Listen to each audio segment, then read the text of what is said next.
ఈ సయోధ్య కుదుర్చకపోవడంతోనే యజమాన్యం ఒక్కసారిగా ఎవరైతే కార్మికులు ఉన్నారో వారిని మొత్తం కంప్లీట్గా చిన్న చూపు చూస్తున్నది ఒక భావన కూడా ఏర్పడుతుంది. ఈ విషయంపై మీరేమంటారండి?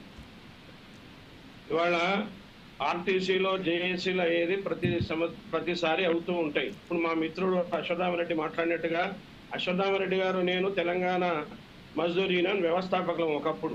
తర్వాత వారు యూనియన్ వదిలిపెట్టి బీజేపీలోకి వెళ్ళిపోయి ఆ తర్వాత వేరే వాళ్ళకి ఛార్జ్ ఇచ్చేసి ఏఆర్ రెడ్డి అనేట ఆయనకి ఆ తర్వాత అశ్వత్థామరెడ్డి గారు బయటకు వెళ్ళిపోయినారు. వారి పనుల్లో వాళ్ళు ఉన్నారు. ఇప్పుడు యూనియన్ కి వాళ్ళకి సంబంధం లేదు.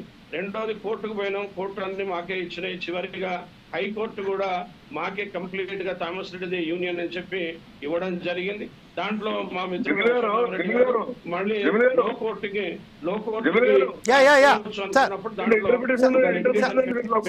Sir he want to talk to you. Damareddy గారు, అశ్వంత్ రెడ్డి గారు ఏదో అడగబోతున్నారు మీకు, ఒక్కసారి మనం మాట్లాడదామా? పెట్టుకున్నారు, నేను చెప్తాను. పెట్టుకున్నారు. ఆ తర్వాత ఇంకా నేను జేఏసీ చైర్మన్ ని, నేను తెలంగాణ మజ్దూర్ యూనియన్ ప్రధాన కార్యదర్శిని చెప్పడం సరైన పద్ధతి కాదు అని మా మిత్రులకు బ్రదర్ గా నేను చెప్తా ఉన్నా. మీకు కోర్టు ఆర్డర్ వచ్చినప్పుడు మీరు పట్టుకొని వచ్చి అప్పుడు మీరు ముందతోటి రావచ్చు, అప్పుడు మేము కూడా వెల్కమ్ చేస్తాం. ఇప్పుడు యూనియన్ మాకు వచ్చింది కాబట్టి ఇంకా నాది అని చెప్పడం కరెక్ట్ కాదు. రెండవది, ఇవాళ ఎవరిని సంప్రదించాలనేది తప్పు. ఇవాళ అందరినీ సంప్రదించి జేఏసీగా ప్రతి సంఘానికి రాజిరెడ్డి గారికి రాసినాం.